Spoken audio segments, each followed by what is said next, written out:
Hello everyone, hope you can hear me.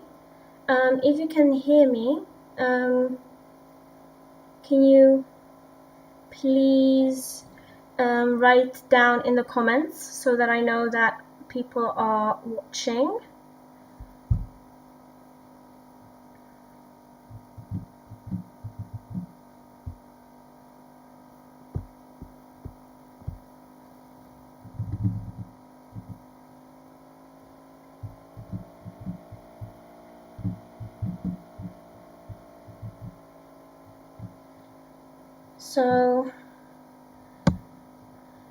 Okay, so I'm just gonna wait about 1 minute for more people to connect. I apologize for the slight delay. My laptop is a bit slow today. There were some technical problems. And my camera is not working, so you only hear my voice. So I hope that is okay with everyone.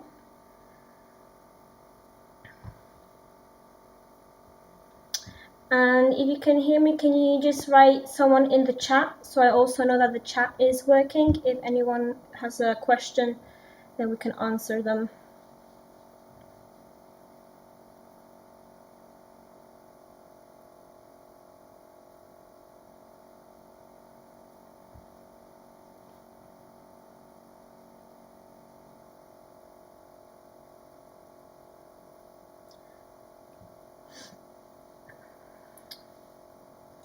Okay, so hi everyone. My name is Ada Jacqueline.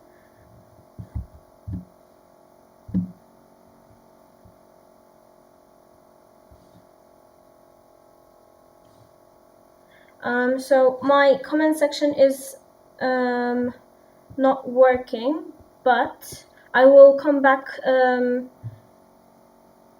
I can see them. Okay, so it's in my studio, so I can see it, but I'm going to answer the questions towards the end, just so that we get through this lecture.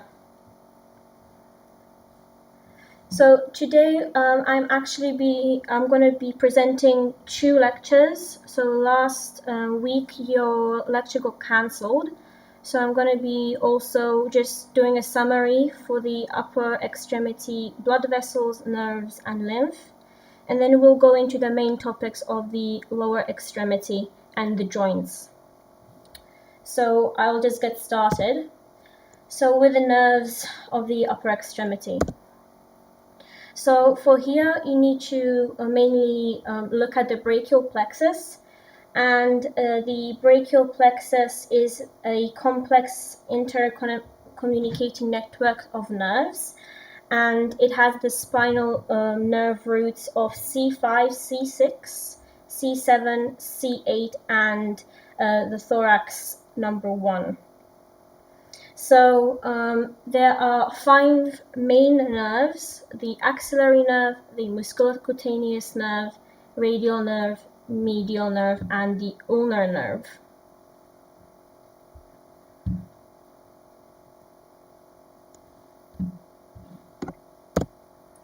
So the axillary nerve here we can look at as the first one. Is the origin is the posterior cord and is formed by the posterior division of the upper trunk. The nerve is a C5, C6, and it goes beneath the shoulder, and then it also goes with the posterior circumflex artery. The sensory supply is looking at lower part of the deltoid muscle. You can see here, the deltoid would lie just like this, and you can just see here that it's part of the lower part of deltoid. With the motor supplies of what muscles it innervates, it's mainly the deltoid muscle, which the function is abduction, flexion, and extension in the shoulder. And then you have the teres minor, which looks at externally rotating the shoulder and is also part of the rotator cuff. And this then stabilizes the shoulder much more. With the musculocutaneous nerve, the musculocutaneous nerve has a C5, C6, and a C7 innervation, as you can see here on the diagram, just here. It's looking at the origin of a lateral cord, and then it's formed by the anterior divisions of the superior and middle trunks. The sensory supply is the lateral forearm, so from the lateral side, and then the motor supply is the biceps, the brachialis, and the coracobrachialis, so you can see them here.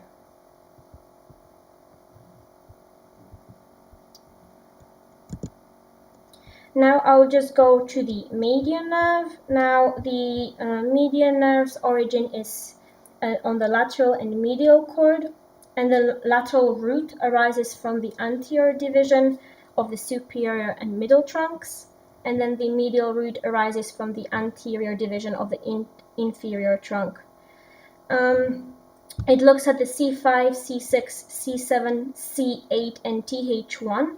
Now, you might know that there's only 7 vertebrae in the cervical spine, but there's 8 cervical nerves. I apologize for that mistake. And this is because the C8 also has motor innervation and also looking at flexion in the fingers.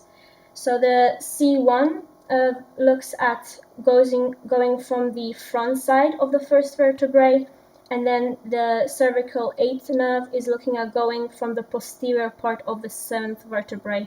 So it's kind of looking at being a functional groups and innervating all of the muscles.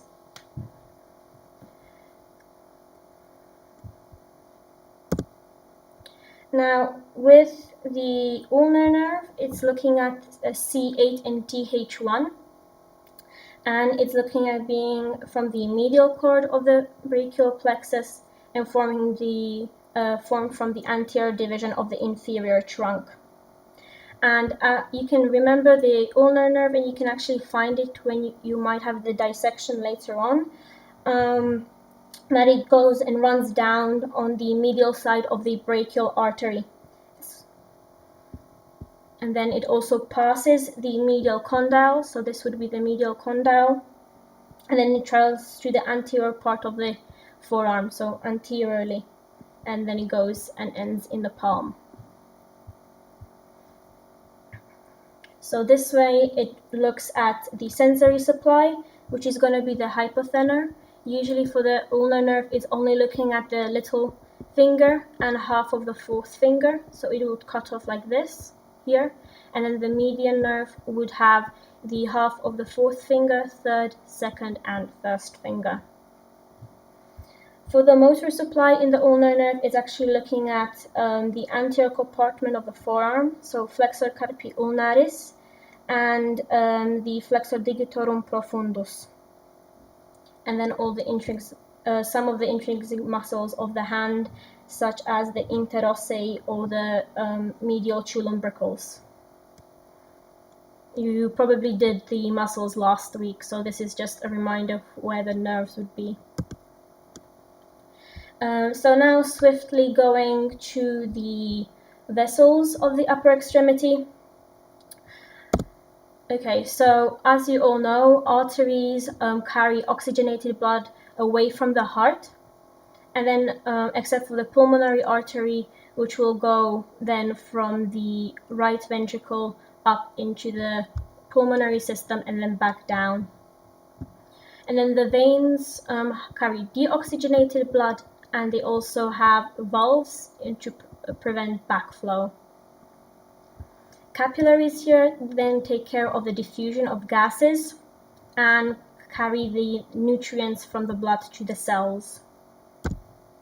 So this is just a diagram. You can see here that the artery will have a thicker muscular wall because it needs to sustain the amount of excessive pressure, especially, for example, in the aorta. So here, before we go into the upper extremity vessels, we need to look at the thoracic and abdominal part. The aorta has the aorta ascendens, the arch, and then the descendens. And then the abdominal part has the descending part, and then it will go into the suprarenal abdominal aorta and then the lower extremities. So here we need to look at the aortic arch because we will be looking at the subclavian artery mainly, which will then go from the first part. The origin of the subclavian artery is going to the medial border of the anterior scalene, and the anterior scalene, of course, is the muscle, which you probably have also heard last week about.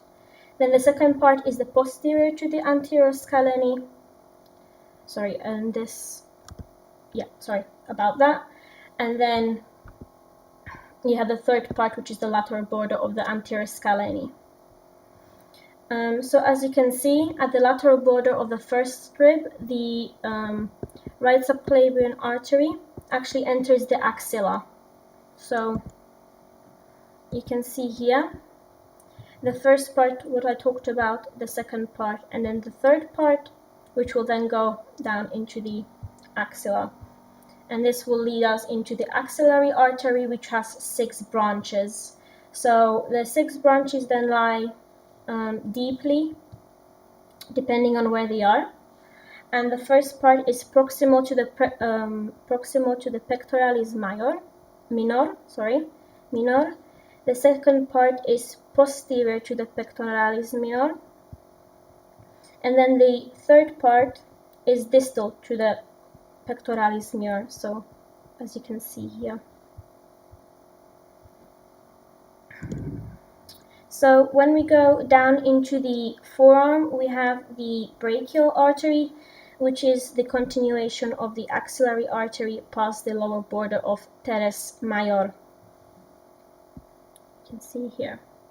And here we can then look how the brachial artery will actually descend down the arm here, and it will go and move through the cubital fossa underneath the bicipital aponeurosis, and then it will actually bifurcate into the radial artery and the ulnar artery right here, as you can see on the diagram. So then we can look at the radial artery, which supplies the posterolateral side, so the lateral and the behind. So we have here then little branches that you can look at, and then ulnar artery as well will have a bit more of branches, and I have a mnemonic, which is anatomical pictures can definitely deeply please. So that will be the anterior ulnar recurrent artery with A. For the pictures, it's posterior ulnar recurrent. C will be the common interosseous artery. D for the dorsal carpal artery, and then the deep palmar artery, which will be, of course, the last 2. For here, it's quite easy to remember. It's just going from the shoulder down to the forearm and then the hand. So here is the hand, which we already mentioned. And of course, we have the superficial and deep palmar arch, which goes from the radial artery, as you can see here. So this is the superficial part, and then this is the deep palmar arch. So the veins, for the veins, it's quite easy to remember because it's just the opposite way to the arteries. However, for this part, we need to look at 2 main veins, which would be the cephalic and then the basilic veins. So the basilic is actually originating in the dorsal venous network of the hand, and it will ascend medially. So you can see here the basilic will be on the medial aspect, so we'll go from the palm here where the ulnar vein is and up this way, and then the cephalic will go from the dorsal venous network, but it will actually ascend anterolaterally. Okay, now I'll just quickly go over the lymphatic system, and then we will go into the anatomy of the lower extremity. So, the lymphatic system is part of the immune system, and it maintains fluid balance and plays a role in absorbing fats and fat-soluble nutrients. It allows to drain the tissue, fluid, plasma proteins, and other cellular debris. So we know that there's over 600 lymph nodes, for example, in the body, and if there's any kind of swelling, it's just a response to the infection and the buildup of fluid, bacteria, and other microorganisms and immune system cells. So, for example, when you have some swollen glands in your, under your jaw, we can see that there's going to be some kind of throat infection. And the similar principle is then to the rest of the lymphatic system. So I'm just going to go here directly to the two main lymph ducts. So we need to see that the ductus thoracicus, which is here on the left side, has actually a larger aspect and takes care of more of the lymphatic drainage than the ductus lymphaticus dextra, which is just half of the head, then it goes to the thorax and then the right extremity. So we can see here this principle also on the body. You can also see it in your anatomical books or any atlas or the white books that you get from uni. So I'm going to focus on the lymph nodes. So the majority of the upper extremity are in the axilla, and they can be then divided into 5 main groups. So here we have the pectoral, which is the anterior part, and there's 3 to 5 nodes, which is located in the medial wall of the axilla. This part, the pectoral group. Then you have the subscapular, which has 6 to 7 nodes, which is located along the posterior axillary fold, and they receive lymphs from the posterior thoracic wall and scapular region. Then you have the humeral part, which is also the lateral part, and that has 4 to 6 nodes and is located on the lateral wall of the axilla here. And then you have the central and the apical. So the central lies in the fat of the axillary fossa, and it actually receives drainage from all of the nodes above. You can see here, draining to here. And then the apical part, it lies in the apex of the axilla along the proximal end of the axillary vessels.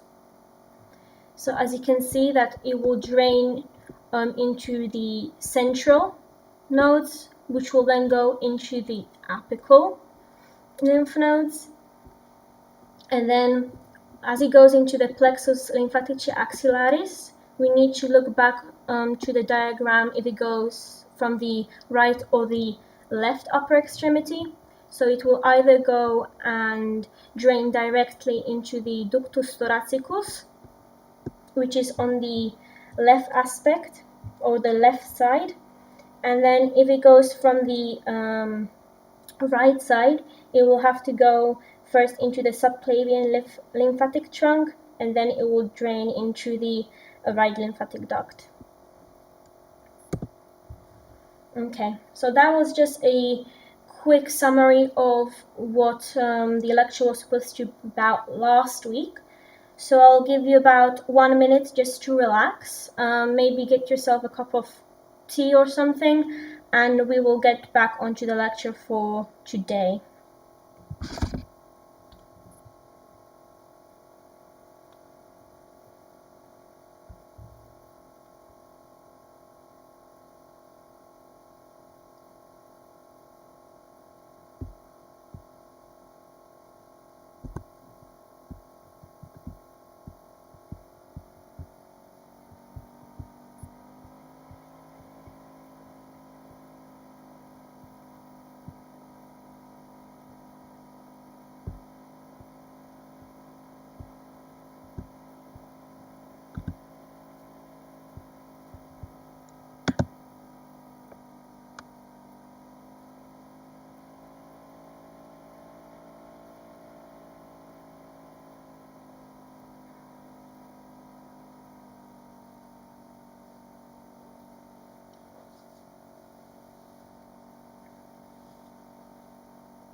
Okay, so today we are then having the anatomy of the lower limb, and this will actually also include the joints.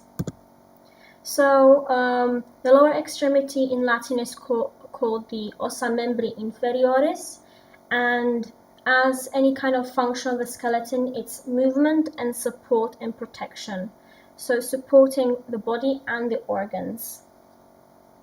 So we will be looking at also the pelvis, the femur, the patella, the tibia, the fibula, the tarsal bones, the metatarsal bones, and the phalanges. Okay, so because we're also looking at the joints, I'll be just going through the bone connections really quickly, just to get your mind thinking. So we have two types of main bone connections: the ones that are immovable, and then the ones that actually allow the joint to move. So the thin arthrosis are the immovable joints, and they're immovable and connected by a fibrous tissue.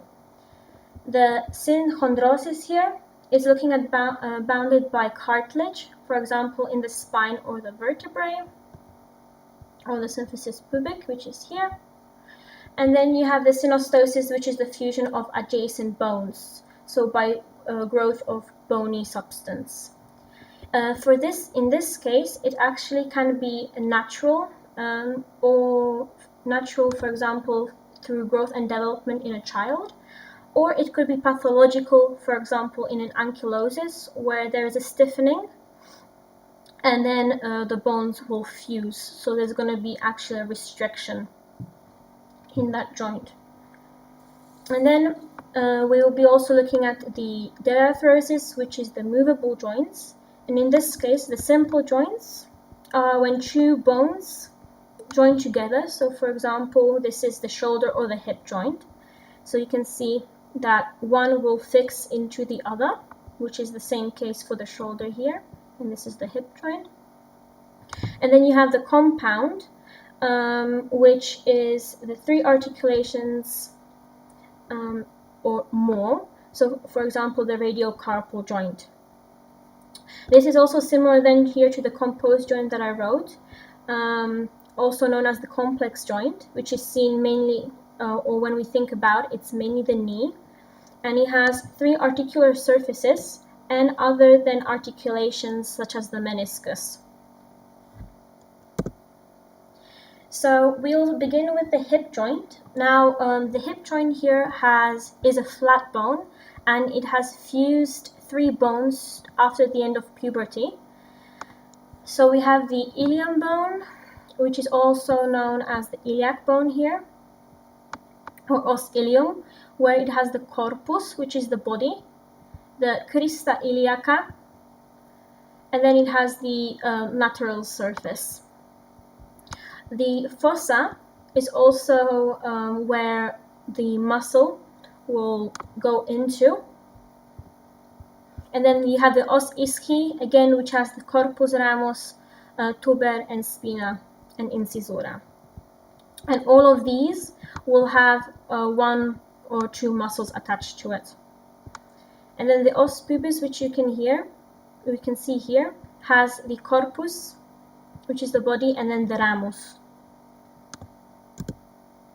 So the pelvis, so the os coxa then will connect with the os sacrum through the sacroiliac joint, you can see here, and also the front here to the pubic symphysis. So the sacroiliac joint actually supports the spine, and it's a tough joint, so it's fixed and it's immovable. So if there's, for example, some kind of movement, you know that there is a problem. So the articular surface would be facies auricularis ossi, sacri, and ili. And the ligaments, of course, will look at then the ligaments from the front side, so sacroiliac ventrale, which is more kind of like a fibrous band over.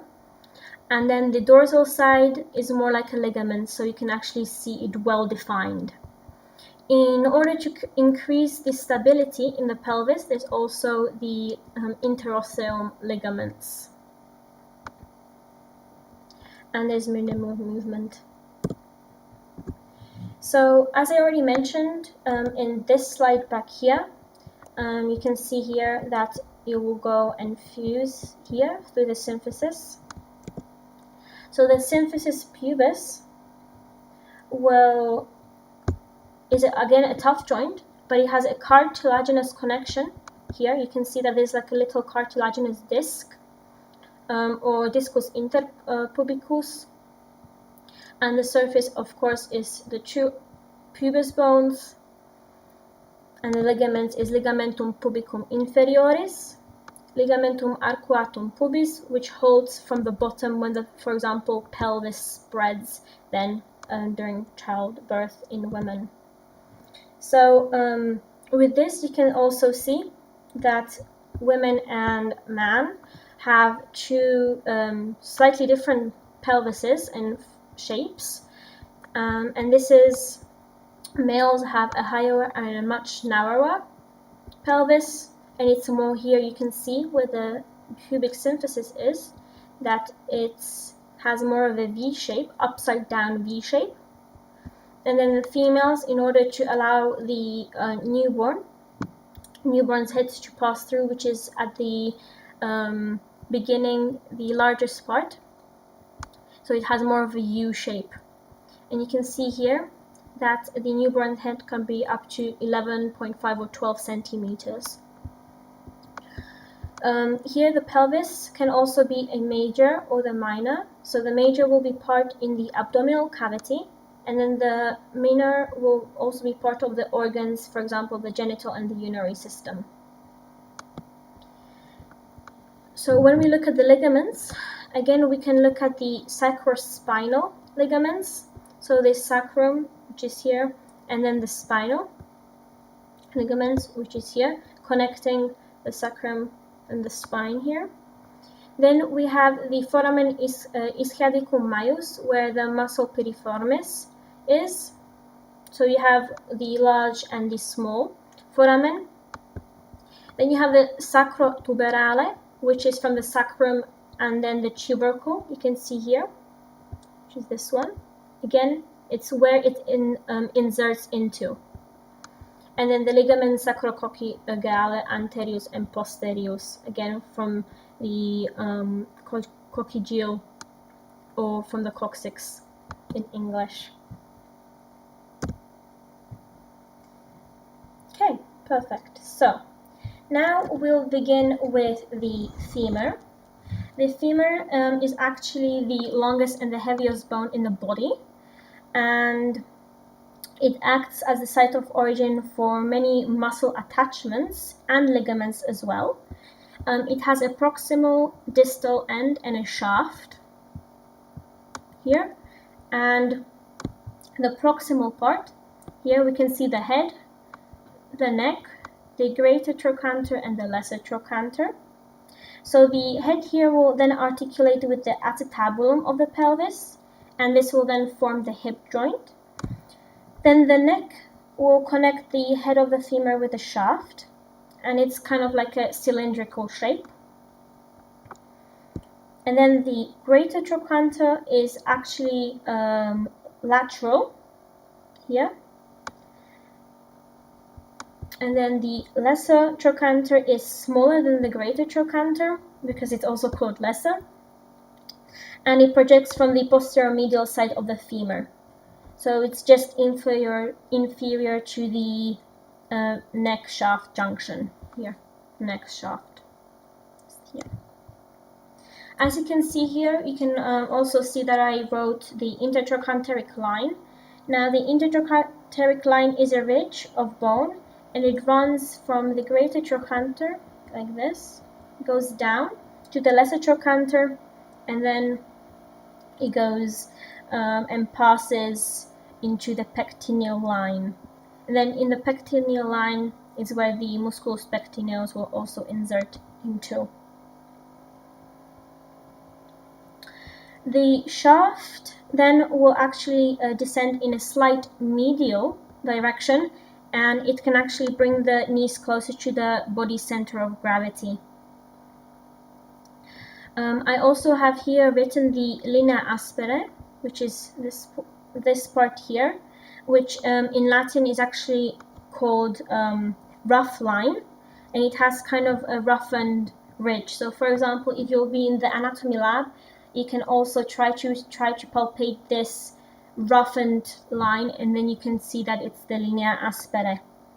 It will then split in the distal part of the femur into the medial and the lateral condyles. You can see here.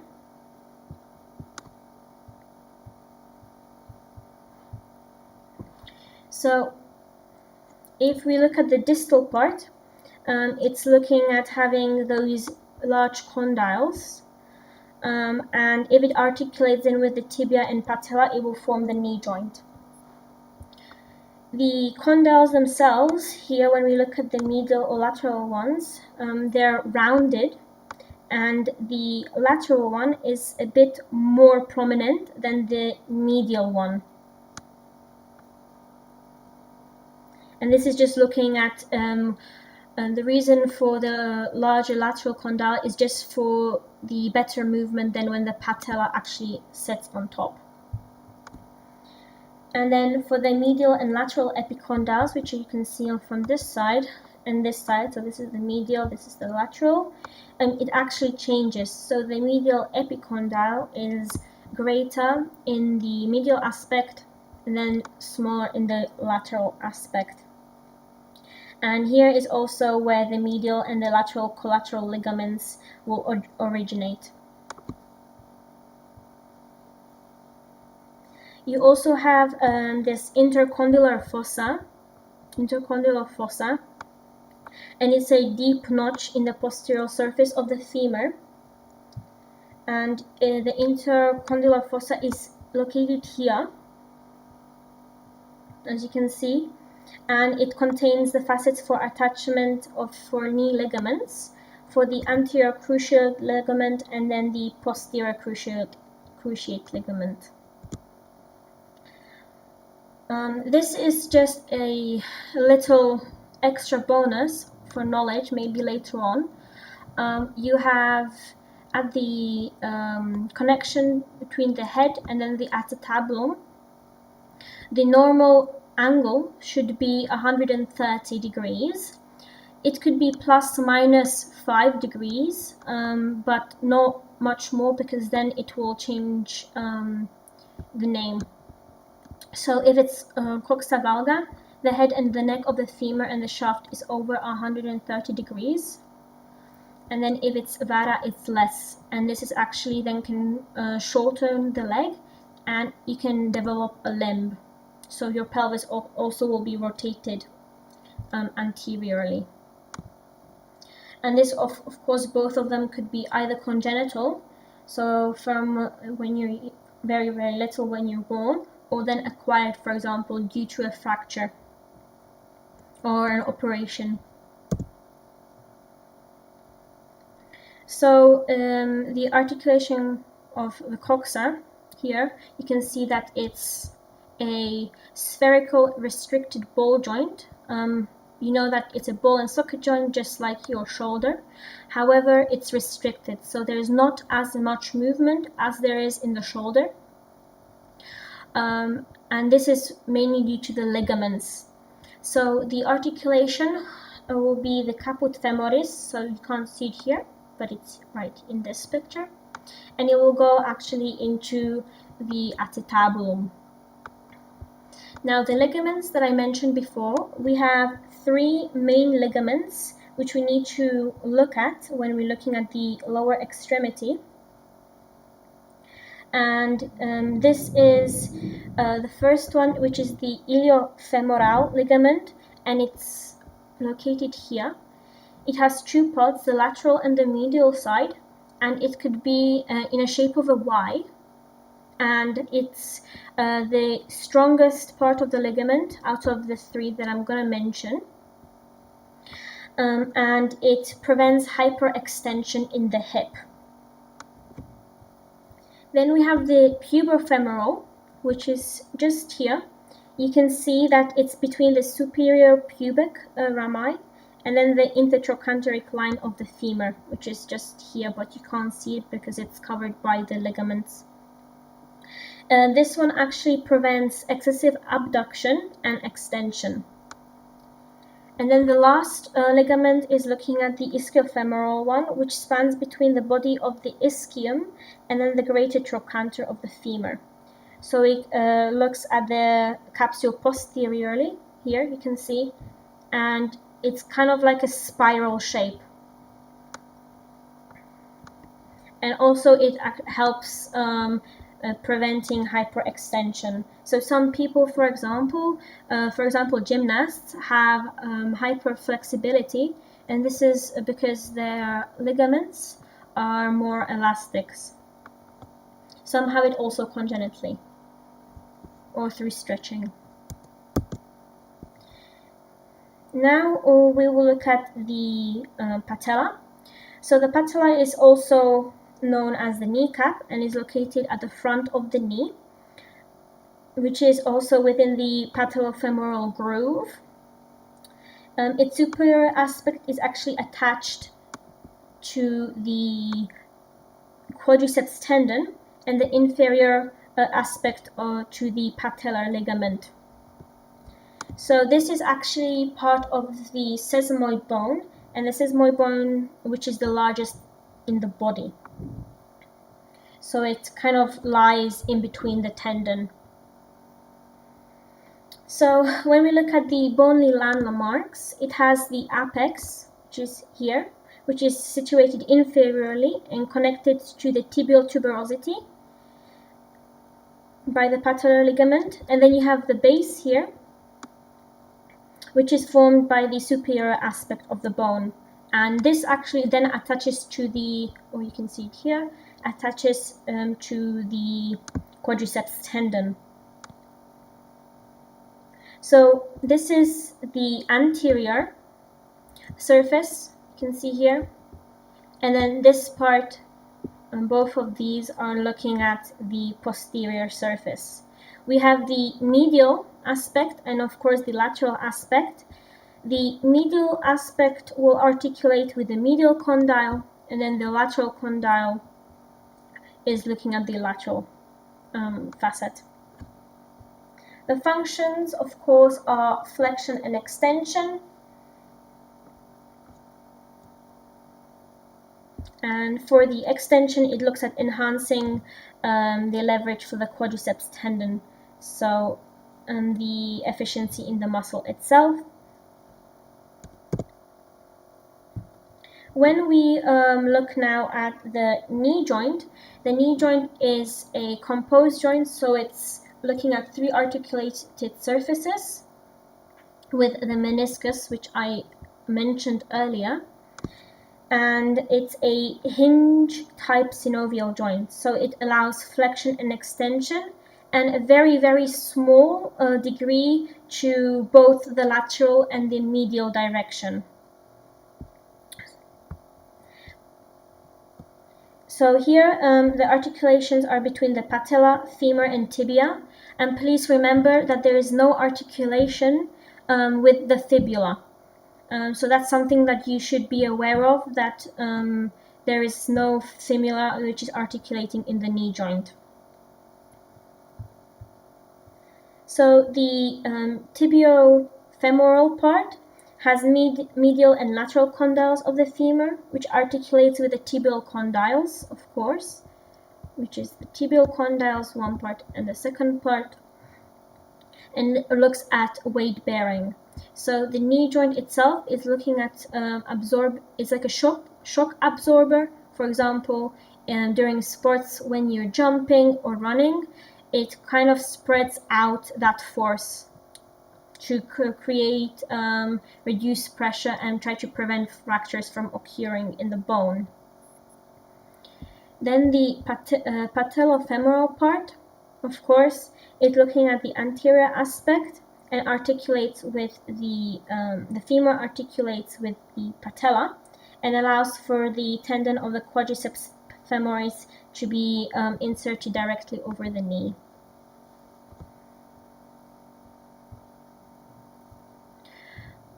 So you can see here that the ligaments, then we have the patellar ligament and the collateral ligaments.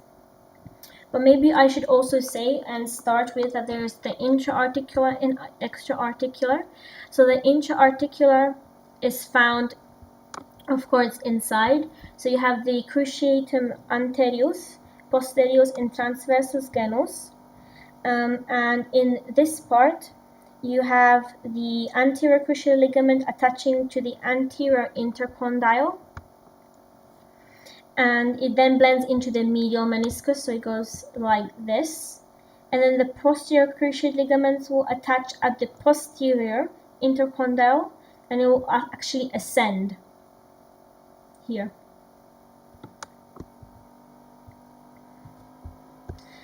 Then when we have the extra-articular, it's looking, of course, the main one is the tendon of the quadriceps femoris, which is also then the ligament patellae, and it's just the continuation of the muscle, and it attaches to the tuberal tuberosity, which will be then here. And we also then have the collateral ligaments. Here we have from the medial aspect and then the lateral aspect. The medial aspect is looking at the tibial side, and then the lateral aspect is looking at from the fibular side. The medial collateral ligament is actually wider and more flat, and the fibular or the lateral collateral ligament is thinner and more rounder. So when we go now to the tibia, which is the shin bone, it again is looking at the weight-bearing structure, and it has a proximal and a distal end, and also the shaft. So the proximal tibia is widened then by the medial and the lateral condyles here. So that's lateral and that's the medial. And it also looks at the tibial plateau. And the tibial plateau is just looking at the condyles which form the flat surface here, which is the flat surface.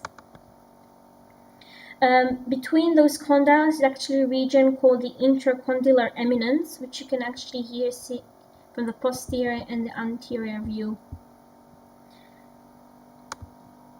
And then this is actually the main site of attachment for ligaments and menisci of the knee joint.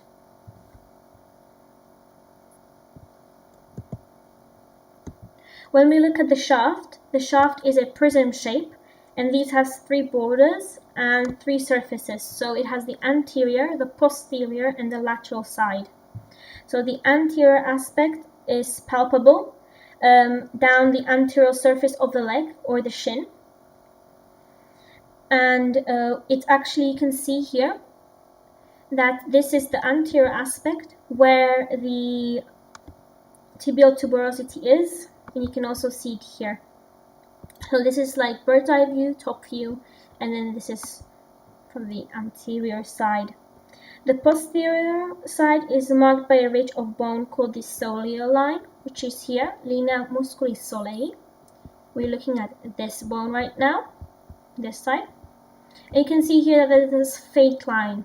This line is where the soleus muscle will attach to, hence the name solei. And then the lateral border is also known as the interosseous border, and it gives attachment to the interosseous membrane, which binds the tibia and the fibula together.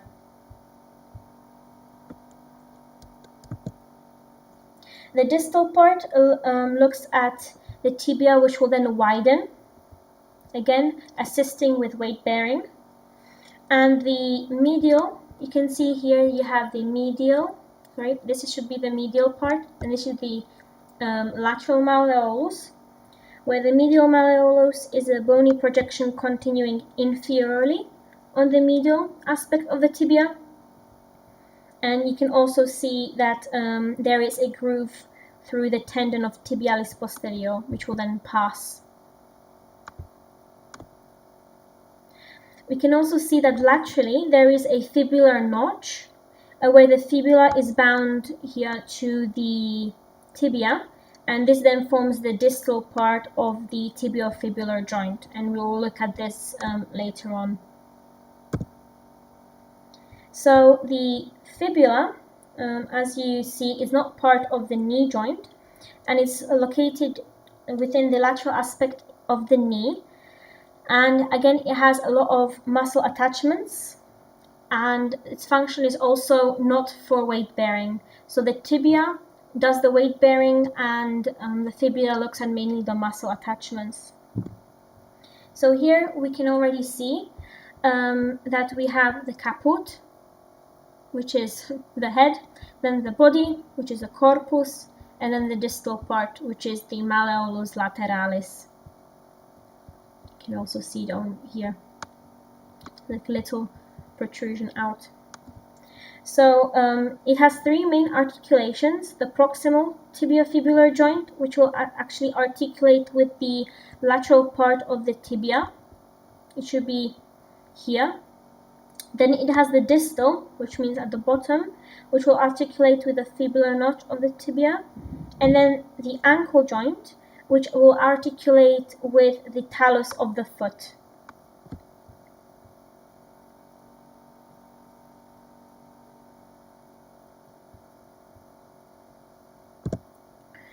Okay, so now we will look at the tibiofibular joint. So the tibiofibular joint is a plane joint, so it looks at minimum function in terms of movement.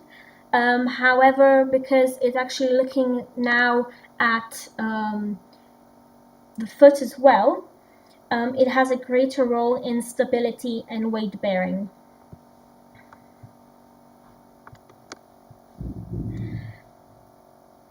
So here you can also see that you have different kind of ligaments. So the anterior and posterior superior tibiofibular ligament, tibiofibula here, anterior and posterior. And then it also has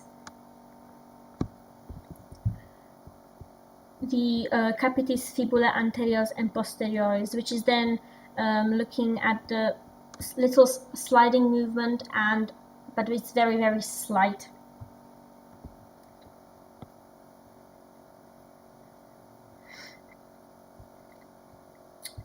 So when we look at the talocrural, which is now you probably know as the ankle joint much more, you can actually see that it's a composed trochlear joint, and its articular head is the trochlea tali, and the pit where it will actually sit into is the facies articularis malleoli from the lateral aspect.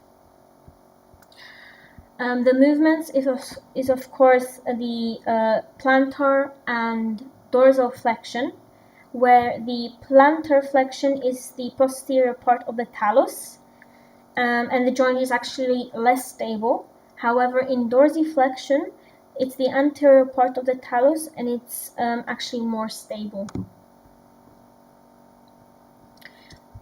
So as you can see, the ligaments here, we have the medial ligaments. However, it's also known as the deltoid ligaments. I'm not sure if you heard about them. And it's actually attached to the medial malleolus, which is like a bony prominence which projects from the medial aspect of the distal tibia. And here it actually has then more ligaments. It has four main ligaments, so tibio-navicular, tibio-talar from the anterior and posterior side, and tibial calcaneal. So you can see here, which is the part on the picture. And then you can also have the lateral ligament, which originates from the lateral malleolus and is looking at the projection from the lateral aspect of the distal fibula. This has a anterior and posterior talofibular ligament, and then the calcaneal fibular. So calcaneal fibular you can see here, tibiofibular you can also see here, and then from the anterior side. Good. So now we are looking at the foot, also known as ossa pedis in Latin. And we'll begin with the tarsal bone. So it's just this part over here, ossa tarsi, and it is composed, unlike in the wrist, which has 8 bones, this has only 7. So at least you have less to remember. You have the calcaneal bone, the talus bone, the cuboid bone, the navicular bone, and then the cuneiform, which you have the medial, intermedium, and the lateral part.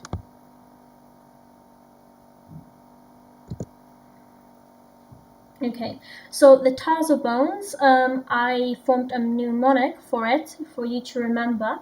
So it's tiger cubs need milk, which is talus for tiger, calcaneus for cubs, navicular for need, and then the milk is medial cuneiform, then it's the intermediate cuneiform, lateral cuneiform, and cuboid. So this is one way to remember the bones. So now we'll begin with the talus bone, of course.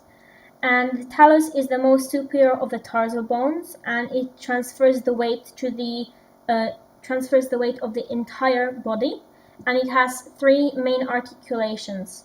So the superior part here, which looks at between the talus and the bones of the tibia and the fibula.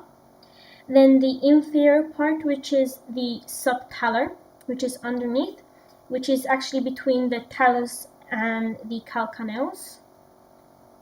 And then the anterior part, which is the talonavicular, which is between the talus and the navicular bone.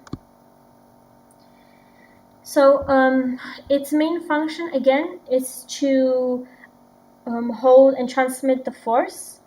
And there are a lot of ligaments which attach to the talus, but also there is no muscles. So there's no muscle attachments, but there's more ligaments.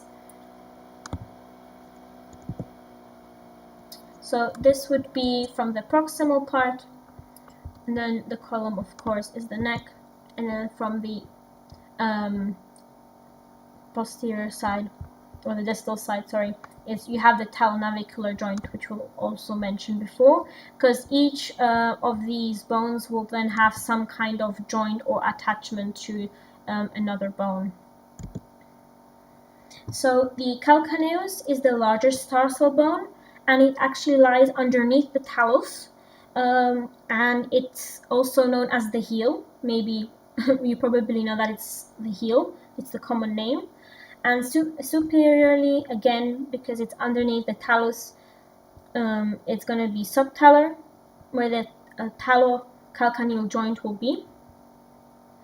And then the anterior part is the calcaneal cuboideum, which is between the calcaneus and the cuboid. If you have a picture, or when you see in the anatomic dissection room, you will then be able to identify where it is.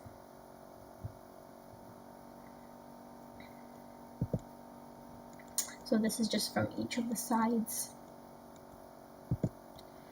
So the articular subtalar joint, also talo-calcaneal, is looking at the articulation between 2 of the tarsal bones, the talus and the calcaneus. Again, you can conclude it from the name.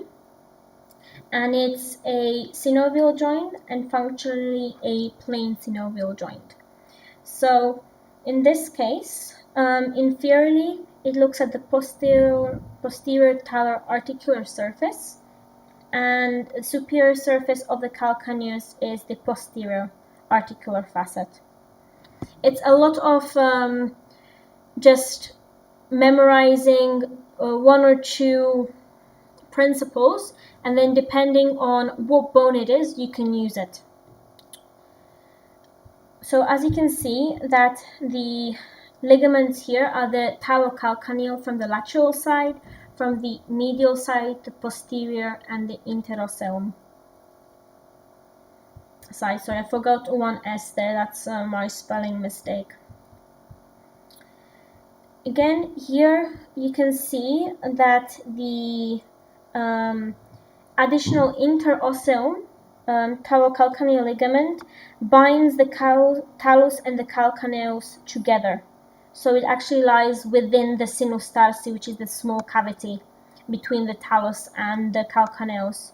And this is actually a very, very strong ligament and creates, again, extra stability and tries to kind of decrease the amount of pressure and force that would be applied on that bone itself or on that joint.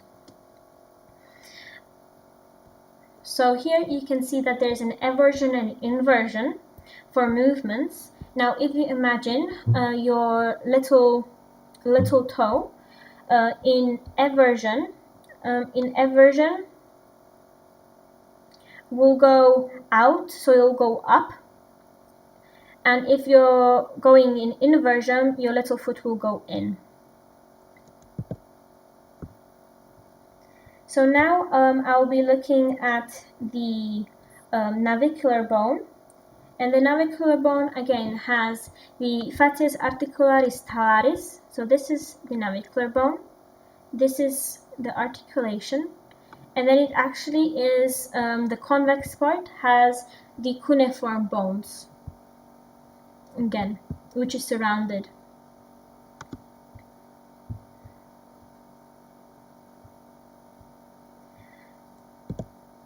So the talocalcano-navicular joint is again a spherical joint, so it's like a sphere, and the head is the caput tali, facies articularis calcaneal media, e anterior tali. The pit, of course, of the bone is os naviculare from the name.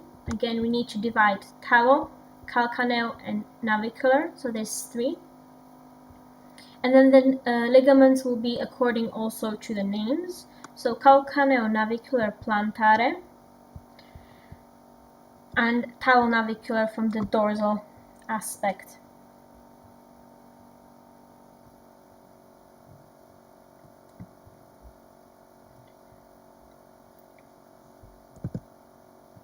Okay, so now we'll go into the cuboid bone. And the cuboid is the furthest, is part of the distal group of the midfoot, and is the furthest lateral, lying on the anterior or lying anteriorly to the calcaneus and behind the 4th and the 5th metatarsal here. You know that because a cuboid is like a cube, so it tries to resemble or try to remember it as that kind of shape to, for example, find it later on. And the inferior, which is the plantar aspect, actually has like a groove for the tendon of the fibularis longus. So you can see here the groove for the peroneus longus, but the peroneus is also the same as the fibular longus. So just also remember that. The calcaneo-cuboideum, again, we need to divide it between the calcaneo and the cuboideum. So it's the calcaneal bone and the cuboideum bone. And it's, again, an immovable joint. And the surface is the cuboideum and the calcaneum.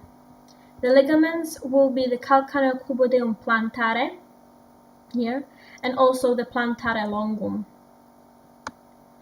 And sometimes some people can actually feel it at the bottom of their foot, but it's only some people. You can try later on if you can feel your tendon or your ligament. We can also see that the Chopard's joint here, which would be here, is looking at the articular tarsi transversa, and it's just like a line here for the articulatio talonavicularis in calcaneo cuboideum. So it kind of goes through it like this. And the ligaments, again, from the dorsal side are talonavicular, which will go from the talus and the navicular bone. So from talus to the navicular bone here. And then the bifurcatum ligament has a calcaneo-navicular and a calcaneo-cuboideum ligament. This plantar we already talked about, which was from this side.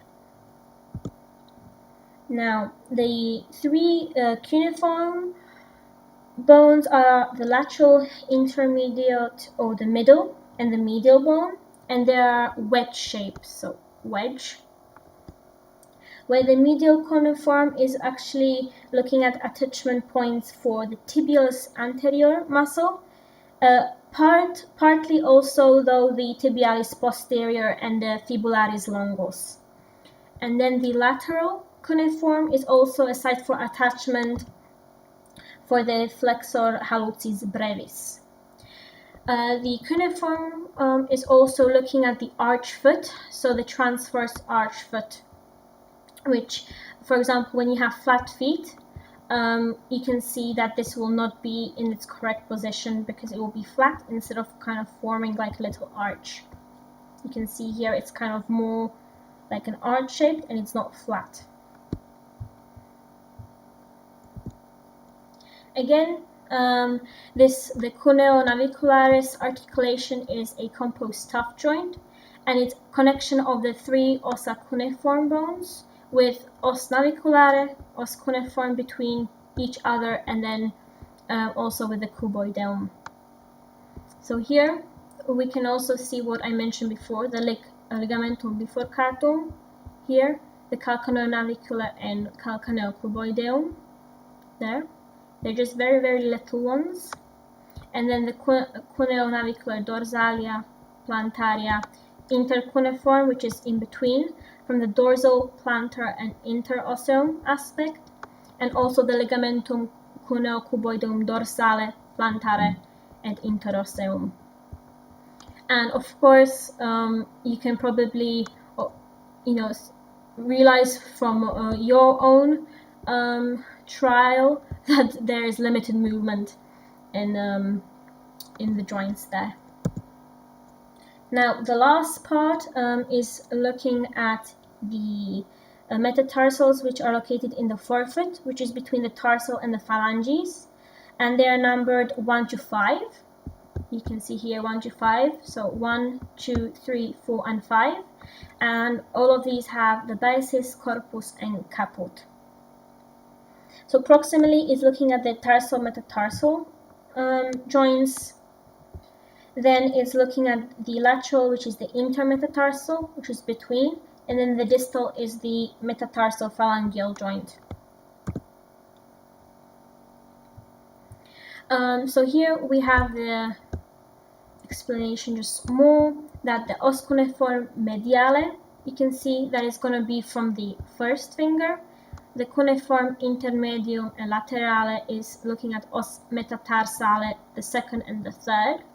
And then the cuboideum bone is looking at os metatarsae number 4 and number 5. And this here connection, the tarsal-metatarsal, is also the functional unit of the Lisfranc joint. The articulation of intermetatarsal, which is between, is connecting between bases of adjacent metatarsal bones, of course, like the name suggests. And the ligaments are, of course, from the dorsal and the plantar side, which you have the ligamentum metatarsa dorsale, interossa, and tarsometatarsale, and similarly to the plantar side. Now, the phalanges, which is the one of the last things we need to look at, are the bones of the toes. So the second to the fifth toes all have proximal, middle, and distal phalanges, and the great toe has only 2. So if you can see here that the second to the fifth have a interosseum, so like a middle phalanges, but the thumb only has the proximal and the distal. Again, this is also quite logical at the transition between the cylindrical and spherical joints, where you have the collateral, which is from the side, then the plantar, and also the metatarsal transversum, so between, you can see here. Movements here, you can do the flexion and extension of your toes. And it's slightly also, some people more have an abduction and adduction in their feet. So the interphalangeal articulation, again, is a trochlear joint, and you have the articular head, the caput phalanges, and the pit, which is the basis phalanges. So it's like a little socket, but it's very, very shallow. And the ligaments, again, are ligamentum plantaria, and then from the side is ligamentum collateralia, or collaterale. Now, one of the last things is that you remember I mentioned that the kneecap or the patella is a sesamoid bone, the largest one, and we also can find it below the head of the first metatarsal bone.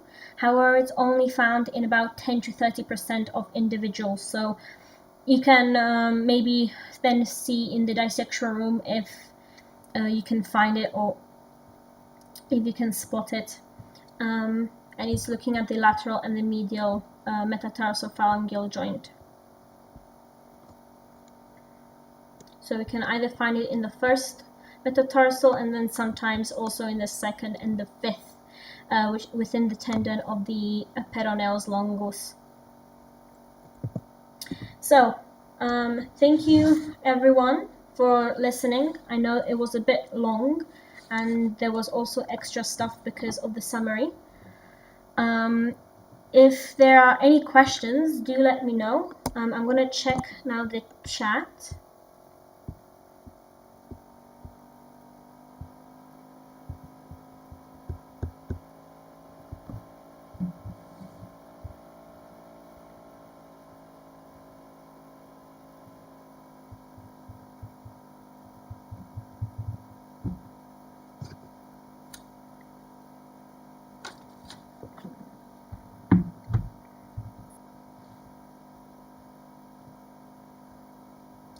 Okay, so I got a question that if the intertrochanteric line and the crest is the same. Now the intertrochanteric line is a ridge of the bone, which is like a little, imagine it like a little bump more, which will run from the inferior medial direction in the anterior side of the femur. And then the crest, it's similar, but it connects the two trochanters.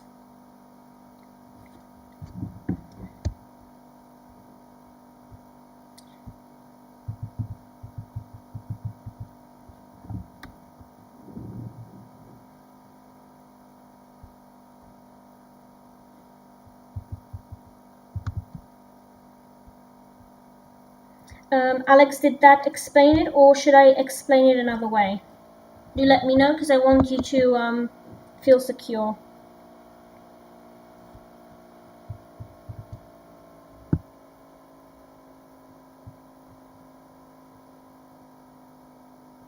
So I'll just go say that the crest then is like a raised prominence at the edge of the bone. And it's usually also where the connective tissue will attach the muscle to the bone.